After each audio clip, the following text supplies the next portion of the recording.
పాడేరు అడవుల్లో మరో ఝాన్సీ రాణిగా గిడ్డేశ్వరి. మారుమూల అటవీ ప్రాంతాల్లో ప్రచారం హోరు. పెళ్లి శుభకార్యంలో సహజాతి గిరిజనులతో మమేకం. మావోయిస్టు ప్రాంత కిల్లంకోట వెళ్లేందుకు నిరాకరించిన పోలీసులు. అనుమతులతో కిల్లంకోట మళ్లీ ప్రచారానికి వస్తా. వావ్, మరో ఝాన్సీ రాణిగా శివంగిల మారుమూల మావోయిస్టు ప్రభావిత ప్రాంతాల్లో ఎన్డీఏ కూటమి టీడీపీ అభ్యర్థిని గిడ్డేశ్వరి ప్రచారంలో దూసుకుపోతున్నారు.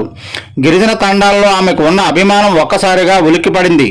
ఇంటింటి ప్రచారంలో భాగంగా సహజాతి గిరిజనుల్లో ఆమెకు ఉన్న ఆప్యాయత, అభిమానం అతిశయోక్తి కాదు. పాడేరు నియోజకవర్గం జీమాడుగుల మండలం నుర్మతి, కరకదాడు, కోడాపల్లి, మధ్యవీధి, బేరం వంటి మారుమూల అటవీ ప్రాంతాల్లో ఈశ్వరి ప్రచారం జోరుగా సాగింది.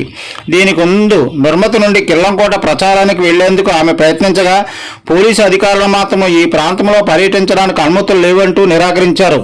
నుర్మతి గ్రామం వరకే అనుమతులు ఉన్నాయని, గిడ్డేశ్వరి అధికారిక అనుమతులతో తిరిగి కిల్లంకోట పర్యటన జరుపుదామని గిరిజనులకు ఆమెకు భరోసా ఇచ్చారు. నుర్మతి నుండి పరిసర గిరిజన తండాల్లో ఆమె ప్రచారం సాగించారు. ఒక పెళ్లి శుభకార్యానికి చుట్టుపక్కల గ్రామస్తులు హాజరు కాగా సహజాతి గిరిజనులతో ఆమె మమేకమై ముచ్చటించారు.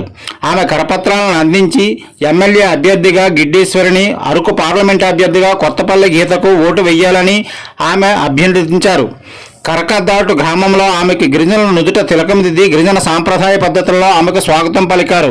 కోడాపల్లిలో గిరిజనులు ఉద్దేశించి ఆమె మాట్లాడుతూ, ఈ ప్రభుత్వంలో చదువుకున్న గిరిజన బిడ్డలు నిరుద్యోగులుగా ఉపాధి లేక మన కళ్ళ ముందే కానవస్తున్నారని, ఇటువంటి నేపథ్యంలో జీవనోపాధికి కాఫీ తోటలు సైతం అమ్మే స్థితికి దిగజారుతున్నామని ఆమె అన్నారు. మధ్యవీధి గ్రామంలో మాట్లాడుతూ అధికార పార్టీ అనుసరిస్తున్న విధానాలను ఆమె ఎండగట్టారు. బేరం గ్రామస్తులు ఆమెకు ఘన స్వాగతం పలికారు. మహిళలు ఒకే తాటిపైకి తెచ్చి ఆమె కరపత్రాలను అందజేసి ఓటు వేసి అఖండ విజయంతో గెలిపించాలని ఆమె కోరారు. ఈమె వెంట టీడీపీ నాయకులు Borra Nagaraju, BJP minority Morcha state secretary Penumaka Ravikumar, జిల్లా అధ్యక్షులు తాపేటి రాజు, దారెల సర్పంచ్ పాండురంగస్వామి, కూటమి అభ్యర్థులు, బీజేపీ టీడీపీ నాయకులు, కార్యకర్తలు, అభిమానులు అధిక శాతం పాల్గొన్నారు.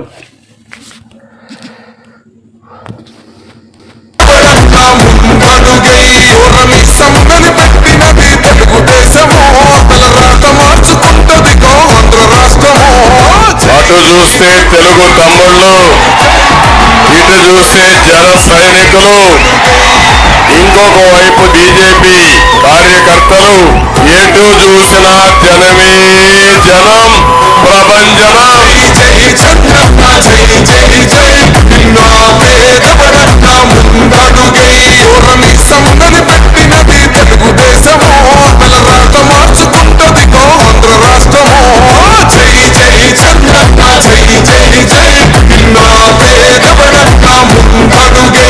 నార్త్ కొరియాలో కిమ్ ఉన్నాడు, ఆయన సోదరుడు ఈ యొక్క జిమ్ము జగన్మోహన్ రెడ్డి.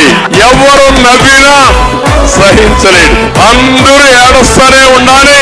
అందరినీ బాధ పెట్టడం, అందరినీ భయభ్రాంతులు చేయడం, అందరినీ వేధించడం, అందరినీ దోచుకోవడం ఈ జగన్మోహన్ రెడ్డి నైజం అని చెప్పి కూడా నేను మీకు తెలియజేస్తున్నా. ఎన్డీఏ కూటమిగా ఏర్పాటు చేయడమే కాదు, ఈ రోజు మనమంతా ఎన్నికలకు వెళ్ళబోతున్నాం. ఏదైతే వైఎస్ఆర్ కాంగ్రెస్ పార్టీ గత 5 సంవత్సరాలుగా అభివృద్ధి లేక, మన ప్రాంతాలంతగా నీరు లేక, రోడ్డు లేక, కనీసం పంటకాలం లేక, చిత్తామం లేక, అభివృద్ధి అంటేనే అసలు దూరంగా ఉన్నటువంటి వైఎస్ఆర్ కాంగ్రెస్ పార్టీకి గద్దె దించాలంటే ముగ్గురు కూడా లేకపోవాల్సినటువంటి పరిస్థితిలో ఈ రోజు మనమంతా ప్రజా చైతన్యం తీసుకొచ్చి ఖచ్చితంగా మే 13వ తారీఖున జరిగేటటువంటి ఎన్నికల్లో తెలుగుదేశం పార్టీ అభ్యర్థిగా నన్ను సైకిల్ గుర్తుగా, అలాగే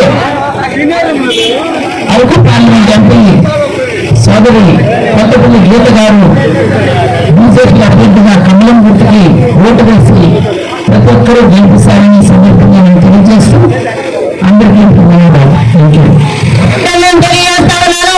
ఈ రోజు ప్రతి ఒక్క కుటుంబంలో కూడా చిచ్చుపడి ప్రతి ఒక్క కుటుంబంలో విద్యార్థుల చదువులకు కూడా భంగం కలిగిస్తూ అమ్మఒడి పేరుతో ప్రజలను మోసగించి ఇంట్లో ఒక్కరికి అమ్మఒడి వేస్తూ మిగతా పిల్లలందరినీ కూడా చదువు లేకుండా ఈ రోజు నిరక్షరాస్యులుగా చేసిన వ్యక్తి మనకి జగన్మోహన్ రెడ్డి.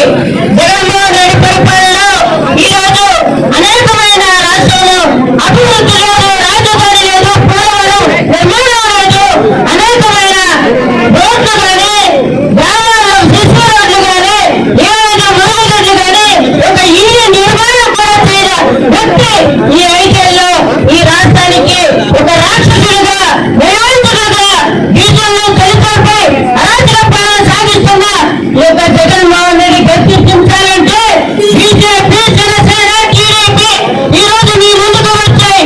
మే 13 ఎన్నికల్లో మీ యొక్క అమూల్యమైన ఓటు సైకిల్ గుర్తుకి శ్రీ గడ్డి ఈశ్వరి గారికి, అదేవిధంగా కమలం గుర్తుకి మరి కొత్తపల్లి గీత గారికి, నరేంద్ర మోడీకి, చంద్రబాబుకి మద్దతు ఇవ్వాలని మీ అందరూ సవినయంగా మనవి చేస్తా ఉన్నాం.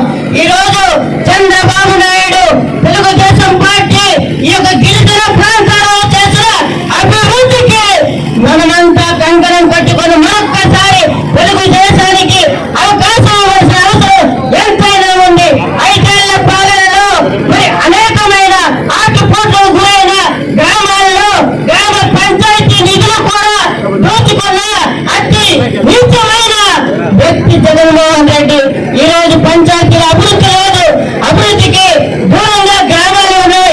గ్రామ గాంధీజీ కళ్ళ కన్నా గ్రామ స్వరాజ్యమైన గ్రామాలు ఈ రోజు పంచాయతీ సర్పంచులు నిర్వీర్యం అయిపోయి ఈ రోజు ప్రతి ఇంటికి కూడా రేపటి కాలం నుంచి ఈ రోజుకి మరో 5 సంవత్సరాలు ఉచిత బియ్యం ఇచ్చిన ఘనత నరేంద్ర మోడీది. నరేంద్ర మోడీ ఈ విధంగా చూస్తుంటే మన రాష్ట్ర ప్రభుత్వం ఇచ్చే బియ్యం దోచుకున్న వ్యక్తి జగన్మోహన్ రెడ్డి అని తెలియజేస్తున్నాను. ఈరోజు మనం అడిగేందుకు అడగలేము, మాకు ఇచ్చే కోటా బియ్యం ఎందుకు ఇవ్వడం లేదని ఈరోజు గిరిజనులు అడగలేని పరిస్థితిలో ఈరోజు వైసీపీ పాలన ఉంది. ప్రతి దానికి ప్రశ్నిస్తే కాదు, ఒక పత్రికా విలేకరి మాట్లాడినా, ప్రజాప్రతినిధులు మాట్లాడినా వాళ్ళందరికీ కూడా ప్రశ్నిస్తే అరెస్టులు మరి కేసులు నమోదు చేసిన వ్యక్తి ఈ యొక్క జగన్మోహన్ రెడ్డి పరిపాలన మనం అంతం చేయాలంటే మే 13వ తారీఖున మరి గిరిజేశ్వరమ్మకి సైకిల్ గుర్తుపై ఓటు వేసి నారా చంద్రబాబు నాయుడు గెలిపించాలా, మరి అదేవిధంగా కమలం గుర్తు ఓటు వేసి నరేంద్ర మోడీకి ఈ యొక్క అరకు పార్లమెంట్ గిఫ్ట్గా ఇచ్చి మీరందరూ కూడా ఖచ్చితంగా తెలుగుదేశం బీజేపీకి మద్దతు ఇచ్చి సైకిల్ గుర్తుకి మన ఓటు, మరి కమలం గుర్తుకి మన ఓటు వేసి వికలాంగుల్ని ఆదుకోవడంలో కానీ గీత గారు ముందంజలో ఉన్నారు. గీత గారు అభివృద్ధి అయితే మనకు సంక్షేమం అందించేది గిడ్డి ఈశ్వరి గారు. అభివృద్ధి సంక్షేమం, అది అభివృద్ధి గీత గారు అయితే సంక్షేమం గిడ్డి ఈశ్వరి గారు. మనం ఎంపీకి కమలం పువ్వు ఓటేయాల్సినటువంటి అవసరం ఎంతైనా ఉంది. మన ఎమ్మెల్యే గుర్తు ఏ గుర్తు? ఎమ్మెల్యే గుర్తు, ఎమ్మెల్యే గుర్తు, ఎంపీ గుర్తు, ఎంపీ గుర్తు కమలం గుర్తుకే, కమలం గుర్తుకే. వర్ధిల్లాలి గిడ్డేశ్వరి గారి నాయకత్వం, వర్ధిల్లాలి గిడ్డేశ్వరి గారి నాయకత్వం. సైకిల్ గుర్తుకే, సైకిల్ గుర్తుకే. దయచేసి అందరూ కూడా దచ్చుకొని ఉరుకుతుంది రౌడీ సంఘము. జై జై చంద్రన్న, జై జై జై ప్రజాస్వామ్యంలో ఒకటే మార్గం, నీ ఓటే వజ్రాయుధం. జై